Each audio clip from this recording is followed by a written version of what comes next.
ராஜஸ்தானில் கனமழை காரணமாக ஏற்பட்ட வெள்ளத்தில் புதிதாக அமைக்கப்பட்ட சாலை திறப்பதற்கு முன்பே அடித்துச் செல்லப்பட்டது.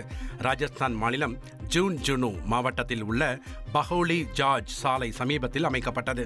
இந்நிலையில் கனமழையால் அப்பகுதியில் வெள்ளம் ஏற்பட்டதில் சாலை அடித்துச் செல்லப்பட்டது. இதனால் சுமார் 30 முதல் 35 அடி ஆழம் கொண்ட பள்ளம் உருவானது.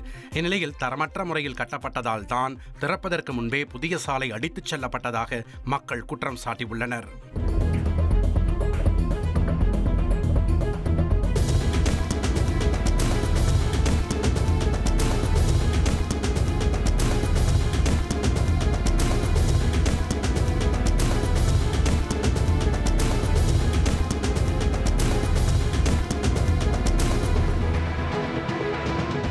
மகாராஷ்டிர மாநிலம் நாக்பூரில் தொடர் மழையால் குடியிருப்பு பகுதிகளை வெள்ளம் சூழ்ந்துள்ளது.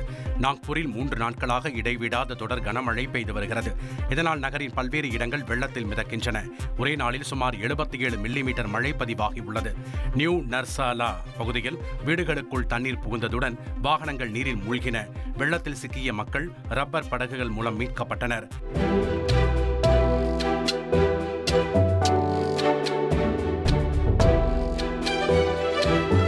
வரும் 11ஆம் தேதி வரை நாக்பூரில் கன முதல் மிக கனமழை பெய்யக்கூடும் என வானிலை ஆய்வு மையம் ஆரஞ்சு எச்சரிக்கை விடுத்துள்ளது.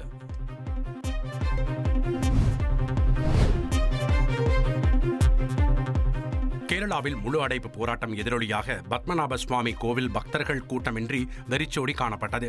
விலைவாசி உயர்வை கட்டுப்படுத்த வேண்டும், வேலை வாய்ப்பை உருவாக்க வேண்டும் உள்ளிட்ட 17 அம்ச கோரிக்கைகளை வலியுறுத்தி 13 தொழிற்சங்கங்கள் நாடு தழுவிய வேலைநிறுத்த போராட்டத்தில் ஈடுபட்டன. இதன் காரணமாக கேரளாவில் உள்ள உலக பிரசித்தி பெற்ற திருவனந்தபுரம் பத்மநாப சுவாமி கோவிலுக்கு குறைந்த அளவிலேயே பக்தர்கள் வருகை தந்தனர். ட்ரெண்ட ஃப்ரெண்ட் ஆக்கிக்கோங்க. தந்தி டிவியின் சப்ஸ்கிரைபர்ஸ் அண்ட் ஃபாலோவர்ஸ் குடும்பத்துல நீங்களும் இணையுங்க.